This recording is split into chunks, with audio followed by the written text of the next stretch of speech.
আপনি কি জানেন বছরের পর বছর যে গ্যাস্ট্রিকের বড়ি বা ব্যথানাশক ঔষধ খাচ্ছেন তা আপনার শরীরের ভিতরে কি ক্ষতি করছে? আজ না জানলে পরে আফসোস করবেন। আসুন সংক্ষেপে জেনে নেই। সবচেয়ে বড় ধাক্কা লাগে আমাদের লিভার এবং কিডনিতে, কারণ এই ঔষধগুলোর সাইড ইফেক্ট ফিল্টার করতে এক সময় অঙ্গগুলো দুর্বল হয়ে পড়ে। এছাড়া রোগ প্রতিরোধ ক্ষমতা কমে যায় এবং ক্রনিক পেটের সমস্যা তো বোনাস। তাহলে কি উপায়? উপায় হলো প্রাকৃতিক চিকিৎসা বা ন্যাচারোপ্যাথি। এটি কোনো কৃত্রিম ছাড়া সম্পূর্ণ প্রাকৃতিক উপাদান দিয়ে রোগ নিরাময় করে।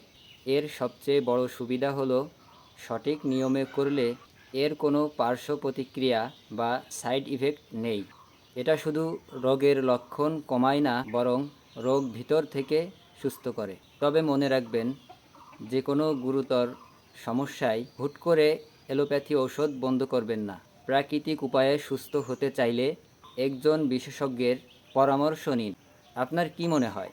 কমেন্টে জানান আর ভিডিওটি শেয়ার করে সবাইকে দেখার সুযোগ করে দিন। ধন্যবাদ।